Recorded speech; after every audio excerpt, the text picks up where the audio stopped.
오늘은 과학 연구의 자유와 규제라는 이영희님의 논설문을 배우게 될 텐데요.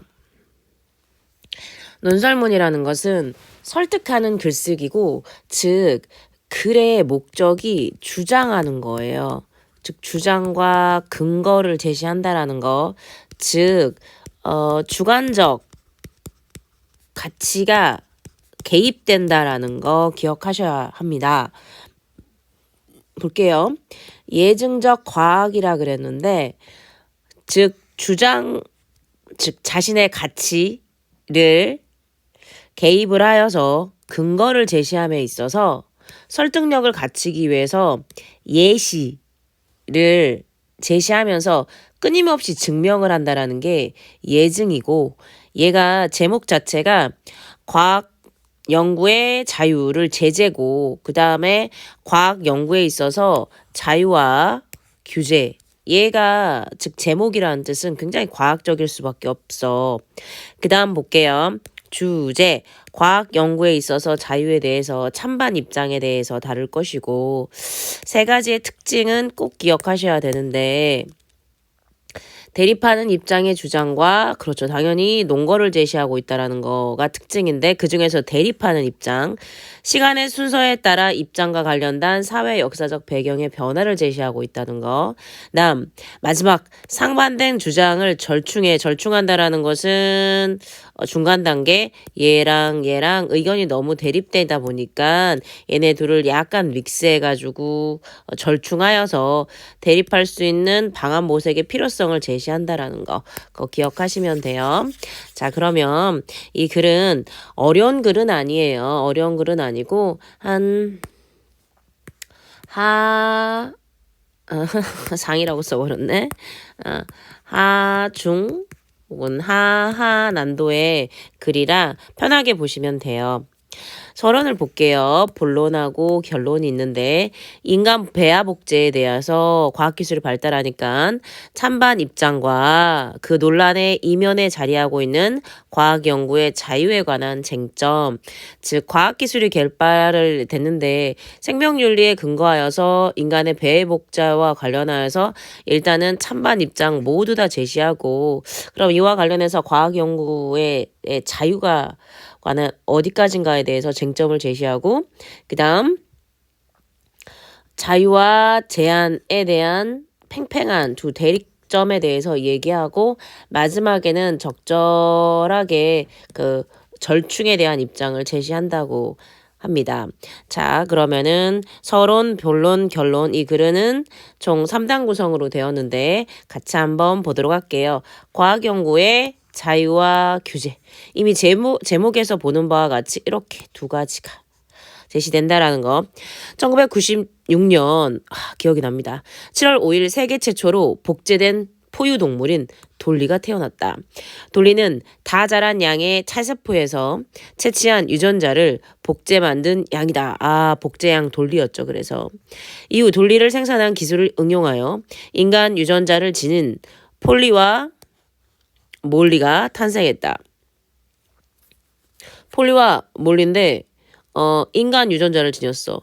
폴리와 몰리는 사람에게서 피를 응고시키는 단백질 생산 유전자를 추출해 양의 젖 생산 유전자에 이식하여 젖에서 혈유병 치료제를 생산하기 위해서 만든 양들이다 라고 나왔어요.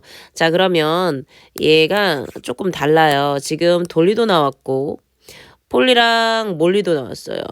자, 그런데 얘 같은 경우에는 다 자란 양의 체세포에서 채취한 유전자를 복제해서 만든 게 바로 포유동물이 복제된 게 돌리고, 하지만 폴리랑 몰리는 약간 달라. 왜냐면은 인간 유전자를 지녔거든요. 목적이 뭐냐면은 혈유병 치료제. 그래서 어떤 방법을 썼냐면 사람에게서 피를 응고시키는 단백질 생산 유전자를 축출했고, 얘가 혈우병이라는 것은 계속 피가 나는데 그치지 않거든요. 이거를 추출해서 양의 젖 유전자에 이식했다라는 얘기지. 유전자 복제 기술로 만든 이들 양은 동물 복제를 이용해 인간의 질병을 치료할 수 있었다는 가능성을 열었어. 맞네, 혈우병 치료제였어. 그러나 이후 동물 복제에 관한 실험과 시도들이 걷잡을 수 없이 퍼져 인간 복제 실험에 관한 논쟁으로까지 치닫게 되었고, 이러한 논쟁은 오랫동안 지속되었다.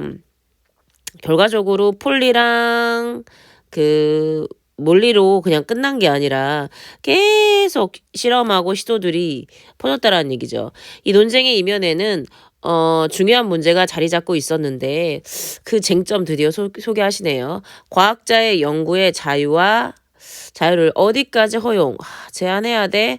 허용해야 돼? 라는 그 쟁점에 대해서 이야기하고 있습니다. 생명과학이나 생명공학 연구활동에 종사하는 대부분의 과학자들은 인간 배아 복제를 포함한 배아 연구를 정부가 규제하는 것은 과학자들의 연구 자유를 침해하는 행위라고 주장한다. 뭔 말이냐면 생명공학 연구 활동에 종사하는 사람들은 그 과학자로서 목적이 있어요. 연구 목적이. 그러니까 그들은 연구의 자유를 달라라고 하는 거죠.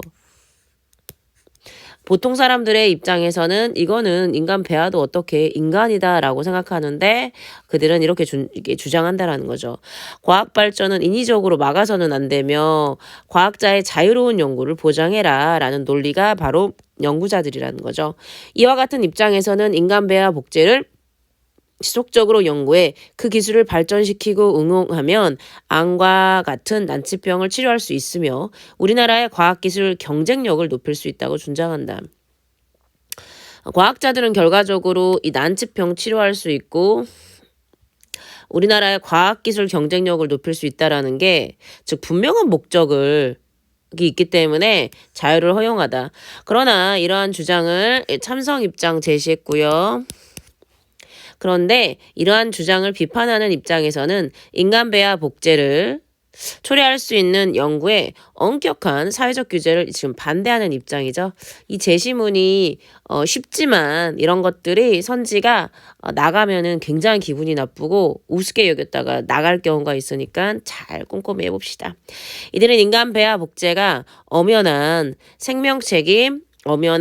당연히 분명한 엄연한 생명체인 배아를 조작하고 실험하고 죽이는 일련의 비도덕적 행위를 수반하므로 연구의 자유라는 미명하에 허용될 수 없는 일이라고 본다. 그러니까 지금 반대하는 입장들은 인간 배아 복제가 즉 이 배아 있잖아. 이 배아가 지금 생명체라고 주장하는 거죠. 얘를 당연히 희생시켜야 하기 때문에 비도덕적인 행위다라는 거죠. 그러니까 이러한 배아를 죽이는 비도덕적 행위를 수반하기 때문에 말도 안 되는 짓이다. 야, 연구의 자유라는 그러한 미명하에 그럴듯해. 하지만 옳지 않아. 아울러 이들은 만약 인간 배아 복제를 허용하게 된다면 이는 곧 인간 개체 복제, 즉 인간 복제로 나아가야 되는 길을 열어줄게라는 사전에 강력하게 규제할 필요가 있다고 보았다라고 나왔어. 그렇죠. 그럴 수 있죠. 즉 반대 측에서는 배아를 생명이라고 이렇게 주장하고 있고요. 입장이. 그 다음에 이게 나아가서 인간 복제로 이룰 것이다. 이상에서 살펴본 바와 같이 생명 복제를 둘러싼 논쟁의 이면에는 연구의 자유를 어떻게 볼 것인가 하는 쟁점이 해야 된다, 하지 말아라는 이처럼 과학 연구의 자유와 한계를 어디까지로 설정하는가 하는 문제는 과학 연구에서 매우 중요한 논란거리가 되어왔다. 자, 여기까지. 그렇죠. 서론을 했는데 역시나 몇 가지 입장, 두 가지 입장에 대해서 제시해줬어요. 자유 허하면 안 된다. 학문 및 연구를 하는데 일체의 외부 간섭으로부터 자유로울 때 진리에 가장 잘 접할 수 있다는 믿음은 오랫동안 이어져 왔다. 이건 그러니까 진리 추구라는 것은 학문을 연구하는 최종의 목적지예요. 20세기 중반에 이르기까지 과학자 공동체는 자율성을 바탕으로 운영되었으며 과학자들이 자유를 만끽할 수 있었어. 그래서 과학의 진보가 이루어질다는 생각이 강력하게 유지되었어. 그렇지. 그래서 당연히 과학도 발달했겠죠. 필자가 그러나 볼까요? 근데 과학은 그 성격상 사회로부터 분리된 특수 영역으로 객관적 진리 탐구를 주된 활동으로 삼기 때문에 사회와는 무관하고 따라서 사회 통제에서 벗어나는 것이 바람직하다는 게 과학자 공동체의 전통적 믿음이었대. 무슨 말이냐? 과학, 사회 이렇게 따로라는 얘기죠. 과학과 사회. 이들은 결과적으로 진리를 탐구하는데 얘는 되게 객관적인 진리 탐구를 한다라는 거야. 그렇기 때문에 당연히 연구에 있어서 사회가 가치를 개입해가지고 얘네들이 하라 하지 말아라 라고 하지 못한 영역이었고 그래서 그들은 바로 자율성을 기반으로 하여서 진리를 추구했다는 얘기죠. 자, 여기 정리된 거 한번 보도록 하겠습니다. 이분 볼게요. 과학자 공동체의 전통적 믿음이라는 것은 바로 뭐를 보장하는 거? 자율성을 보장하는 거였어요. 과학의 연구가 보장되어야 과학의 진보가 이루어질 수 있다. 이게 전통의 믿음이고 과학은 사회로부터 분리된 특수한 영역으로 그쵸? 진리를 추구하는데 어떤 진리? 객관적 진리를 추구하기 때문에 사회와 분리되고 무관하다. 그래서 사회 통제에서 벗어나는 것이 바람직하다. 어렵게 선지를 바꿔서 쓸 수도 있어요. 인간 배아 복자와 복제와 관련해서 상반된 두 입장과 주장과 논거가 나왔는데 자유를 허용한다는 입장, 그다음 규제해야 된다는 입장. 자유를 허용한다라는 것은 두 가지가 있어서 난치병, 암, 이런 거. 그 다음에 우리나라의 과학기술. 그 다음에 반대해야 된다라는 것은 배아도 뭐다? 생명체다. 그쵸? 그 다음에 두 번째는 인간복제를 초래할 수 있다라는 거였고 이 글의 쟁점은 그래서 찬성과 반대, 허용하자, 규제하자. 그래서 과학 연구의 자유를 어디까지 허용해야 하느냐가 바로 이 글의 쟁점이었어요. 과학자 공동체의 자율성에 관한 이러한 인식이 확산되고 그렇죠. 바로 계기가 있었죠. 2차 세계대전을 거치면서 과학과 사회 사이에 일종의 사회계약이 맺어진다. 국가는 과학이 사회의 기관이었던 농업, 의료 및 군사 부분의 성장, 즉 전반적으로 공공의 이익의 극대화에 기여할 것을 기대하며 과학에 지원을 해주고 과학자 공동체의 자율성을 존중하는 정책을 취하기로 한 것이다. 그렇죠. 결과적으로 과학자 공동체의 자율성에 대한 이러한 인식이 규제하면 안 돼. 그들이 연구하는 것은 객관적인 진리야. 사회와 분리되어 있어. 라고 하면서 결과적으로 2차 세계대전을 거치면서 과학과 사회에 대해서 사회계약이 맺어졌고 그래서 얘네들은 분명히 이익에 극대화할 것이라고 얘기하면서 그들의 공동체의 자율성을 존중해줬다는 얘기죠. 이게 바로 뭐였다? 이를 과학과 사이의 제1차 사회계약이라고 할 수 있대요. 국가가 과학 연구를 규제하지 않고 오로지 지원만 함으로써 과학 연구의 성과가 극대화할 수 있다는 1차 사회계약에 따라 전후 미국의 과학 공동체는 국립과학재단, 국립보건연구원 등의 정부기관을 통해 엄청난 규모의 지원을 받게 됐다. 이것은 미국만이 아니라 다른 서구 선진국에도 보편적으로 나타났다는 얘기네. 그럼 여기까지 뭔 얘기를 하고 있어요? 과학자들이 굉장히 해피했겠죠? 왜? 그들의 연구에 따라서 실제 목적을 마음껏 펼 수 있거든요. 엄청난 규모의 지원까지 받게 되면서 그게 바로 1차 사회계약 내용이었고 대부분의 나라에서는 학문 및 연구의 자유를 헌법으로 인정하고 있으며 그에 따라 기본적으로 학문 및 연구의 자유에 대한 외부적 규제를 적절하지 않은 것으로 보고 있다. 그러니까 규제하면 안 돼. 우리나라도 학문의 자유를 헌법으로 보장하고 있고 헌법 22조 1항은 모든 국민은 학문과 예술의 자유를 가진다라고 규정함으로써 학문의 자유를 헌법에 근거한 기본권으로 보장하고 있다. 여기서 학문의 자유는 연구 대상의 선정, 연구 방법, 연구 내용, 연구 시기, 연구 장소 결정 등과 관련된 연구의 자유를 포괄하는 범주이다.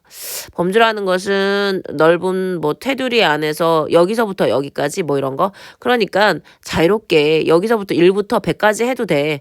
학문의 자유에 대한 이 헌법 조항은 학문 활동이 국가 권력으로부터 자유로운, 그러니까 국가가 어떻게 개입하면 안 되는 거죠. 왜냐하면 학문 활동이란 기본적으로 인간 정신의 자유로운 추구를 기반으로 하므로 학문을 수행하는 것은 개인의 인격적이고 자율적인 책임을 핵심으로 하기 때문이다 라고 했네요. 여기까지 봐달락에서는 헌법을 명확하게 제시해 줬어요. 헌법을 이렇게 인용을 했고요. 왜 그런지 설명도 했어요. 인간의 이게 인격적이고 자율적인 책임, 그러니까 인간이 자유가 있기 때문에 여기 자유를 추구할 수 있기 때문에 당연히 학문도 수행할 수 있다는 얘기죠. 그렇다면 과학 연구의 자유는 무제한으로 보장되어야 하는가? 여기까지 학문이었잖아요. 혹 과학 연구로 말미암아 전에 없던 위험이 발생한다고 해도 과학의 진보를 위해서는 그 연구를 허용해야 하는가? 이러한 질문들에 대해 현재 많은 법학자들은 연구의 자유는 민주사회에서 충분히 받아야 하는 중요한 기본권이기는 하지만 그렇다고 연구의 자유가 무제한으로 보장될 수는 없는 일이다. 연구의 자유라는 가치는 다른 모든 가치들을 희생하면서까지 보장되어야 되는 절대적 가치가 아니라고 법학자들이 주장하는 거죠. 즉, 연구의 자유도 생명, 신체, 자기결정권, 인간의 존엄성에 위배하지 않는다서 보장해야 한다는 점에서 내재적으로 한계를 지닌다는 거죠. 그러니까 절대적으로 자유는 있다 없다? 없다. 내재적 한계를 지닌다. 그럼 어떤 한계냐? 생명, 신체, 자기결정권, 인간의 존엄성. 그러니까 제한적으로 뭐 하는 거야? 허용하는 거죠. 자, 그러면은 여기에서 크게 세 가지를 불직한 거 볼게요.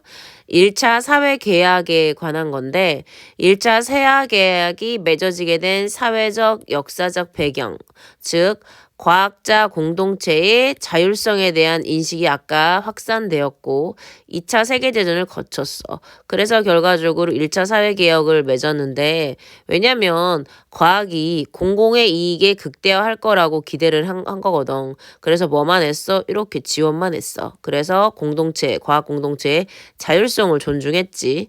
헌법 22조 1항에 보면은 모든 국민은 학문과 예술의 자유를 가졌어. 그러니까 국가로부터 어떻게 자유로워. 그치? 왜냐면 인간이라는 것은 인격적이고 자율적인 책임을 지긴 존재고 그러니까 학문도 인간이 하는 것이기 때문에 자유로움을 추구할 수 있거든.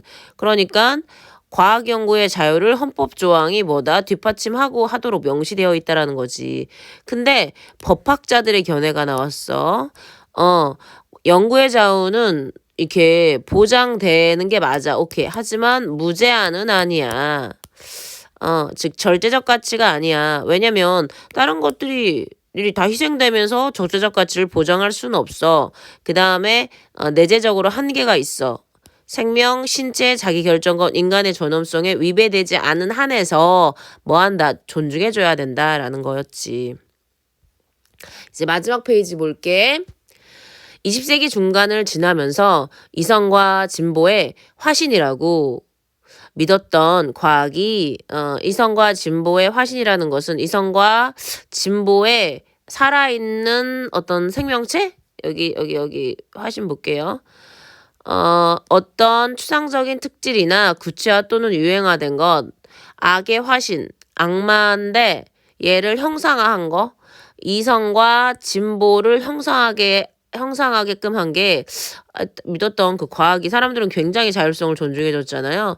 근데 원자포탄과 같은 대량 살상 무기를 만드는 데 쓰기도 하고 인간 소외나 환경 파괴의 주범이 되기도 한다는 인식이 확산되면서 과학자의 사회적 책임과 연구에 대한 규제의 필요성을 주장하는 목소리도 커지게 된 거죠.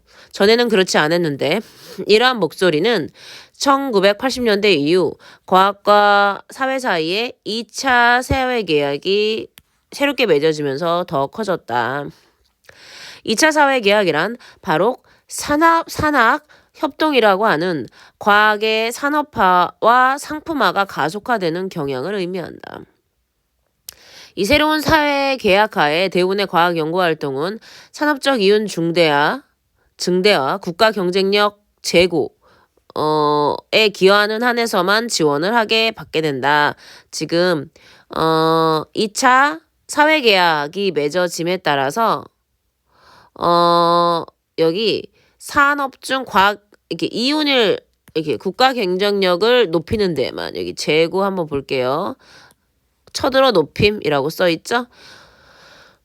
그 결과 한편으로 연구 비밀주의가 커지고 다른 한편으로 과학 연구 활동이 수많은 인력과 자금이 투입되는 거대한 연구 과제 방식으로 바뀌게 되었대. 그에 따라 개별 과학자들이 복잡하고 거대한 연구 과정 속에서 극히 일부분만을 담당하게 되어 전체 연구 내용을 파악하고 자주적으로 통제할 수 있는 여지가 사라지게 되어 왔다.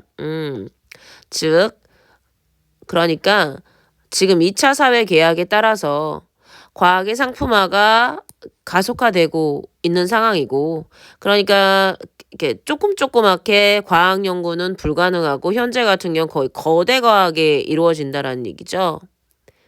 그러니까 전체 내용을 파악하고 자주적으로 통제할 수 있는 여지는 아예 없어졌대요. 왜냐면은 과학의 산업화와 상품화가 가속화되면서, 왜냐면 그러니까 돈, 이윤을 발생 혹은 국가의 경쟁력을 높이는 데에만 지원을 해주다 보니까 혼자는 못하고 정말 거대 과학, 그러니까 비밀주의, 아니 얘가 돈을 버는데 얘가 한다는 게 밝혀져 봐요. 그러면은 다른 사람이 또 할 거 아니겠습니까? 그러니까 연구 비밀주의, 그리고 이게 돈 된다고 하니까 수많은 인력과 자금이 투입되고 당연히 거대 연구 방식으로. 그러니까 이 개별 과학자들은 복잡하고 거대한 이런 연구 중에서 일부분을 담당하게 되는 거죠. 그러니까 자주적이고 통제할 수도 없고 전체 내용을 파악할 수도 없는 거죠. 왜냐하면 거대 과학이 이루어지니까. 요컨대 2차 사회계약은 대부분의 과학 연구 활동을 더 이상 객관적인 진리만을 탐구하는 순수한 학술 활동에 머물지 않게 되었어. 그 결과, 왜냐면 이윤을 추구하기 때문이지.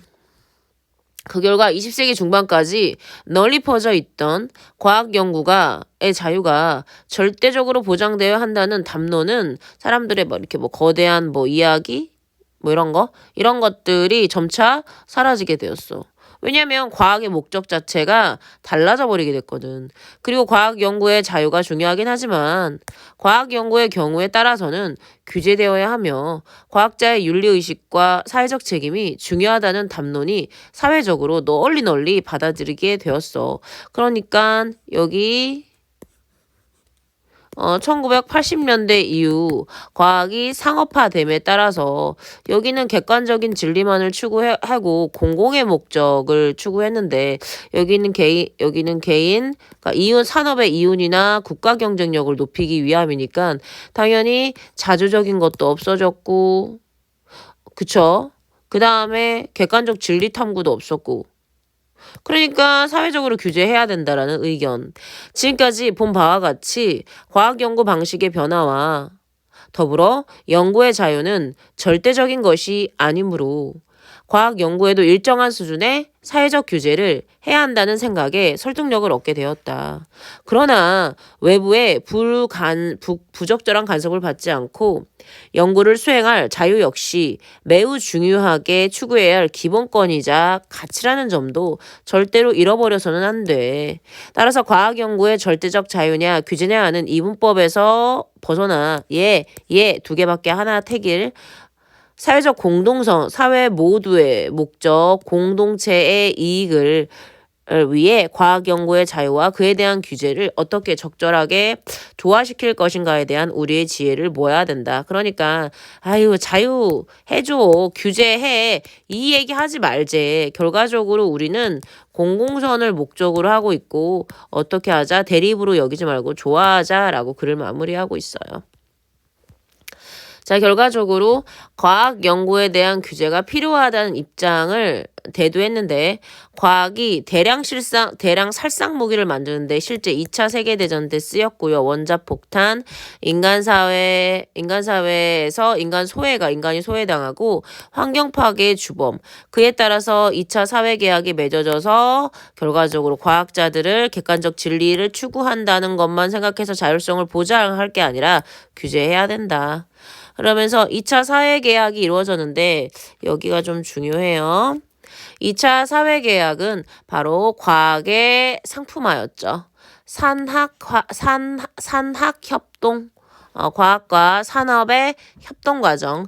대부분의 과학 연구 활동이 이윤 증가나 국가의 경쟁력을 높이는 데에서만 지원을 받아. 안 그러면 지원을 못 받거든. 그러니까 당연히 연구함에 따라서 비밀주의가 커지고 그 다음에 거대 과학이 이루어지는 거죠. 그러니까 개별 과학자들이 복잡하고 거대 연구 과정에서 극히 일부분만을 담당하게 되어도 전체 내용을 파악하기 어렵고 자주적으로 통제할 수 없죠. 그리고 지원을 받기 위해 실험 과정, 방법, 결과 등을 조작하는 비윤리적인 부정행위도 실제 나타날 수도 있죠. 자, 이런 사례가 우리나라에서 있었고요. 이런 문제점이 있으므로 어떻게 해라. 규제를 해라. 그래서 결과적으로 과학 연구의 규제 및 과학자 윤리의식과 사회적 책임 등의 의식이 필요하다는 입장인데 궁극적으로 이분법으로 허용하고 규제하자라는 태도를 벗어나서 공공선도 되고요. 공동선을 추구하는 입장에서 어떻게 하자, 조화를 추구하자라고 하면서 이 글을 마무리하고 있어요. 다시 한번 볼게요.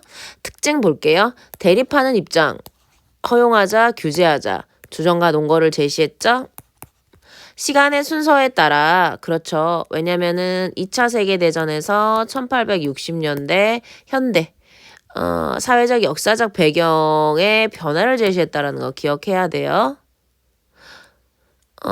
과학이 진리 추구를 탐구함에 있어서 객관적인데 이윤을 추구하게 됐고 그 다음에 국가의 경쟁력을 높이기 위해서 이러한 그 다음에 2차 세계대전 과정 그 전개에 대해서 얘기해 주면서 글을 제시하고 있다라는 거. 상반된 주장을 절충해서 결과적으로 싸우지 말고 공동선을 목적으로 하여서 조화를 추구하자라고 하면서 글을 마무리했습니다.